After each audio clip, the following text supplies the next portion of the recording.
I grew up playing hockey as well as figure skating. I did a bunch of other things. So I played piano growing up, I did ballet, I did gymnastics, and ended up focusing on skating since that was a sport that I started the earliest and I definitely was the best at. Before I even stepped on the ice for the first time, I wanted to be a goalie because I was watching my brothers play hockey and I saw the goalie gear. I didn't know anything about the sport, but I thought the equipment looked super cool and I thought the pads looked really cool. So I asked my mom, like, hey, can I learn how to play hockey and be a goalie? And she was like, well, being a goalie looks kind of boring, so I'm gonna give you some figure skates to try out first. And then that kind of, catalyzed me becoming a figure skater.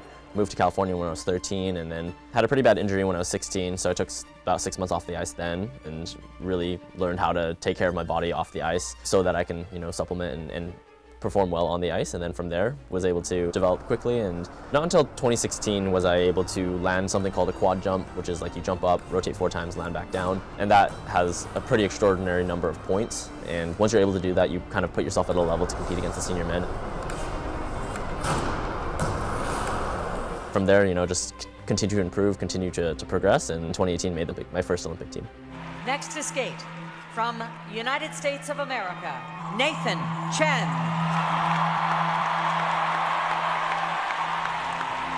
I definitely feel like I'm a different person off the ice than I am on the ice. On the ice, I just feel comfortable, and that's like my comfort zone. I've been doing this since I was a kid, so everything just feels so natural on the ice. I just like a place where I can be free and be myself. Oh, fantastic. Opening quad. Off the ice, I definitely feel like I'm a lot more reserved, a lot more quiet, with the exception of being around like some of my closer friends. It would mean a lot to me to be able to go to China to compete at the Olympics. My mom is from Beijing, so to be able to have family still in Beijing as I go to the Olympics will mean a lot to me.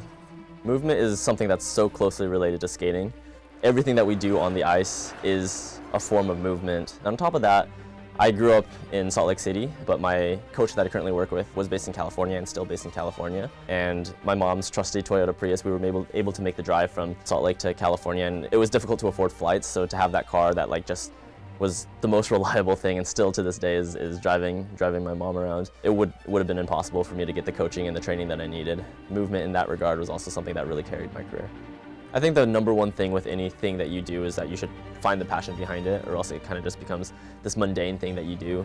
Having fun with the program and enjoying the program, being able to really embody the music at a deeper level allows you to, one, perform better, but also just have a better time doing it. So I don't necessarily view myself much as an inspiration, but I think growing up and being able to watch skaters like Michelle Kwan pave the way for Asian Americans in figure skating was really inspirational, and I hope that in my time in this sport I'm able to hopefully have another young Asian American boy that looks like me be like, hey, if he can do it, I can do it.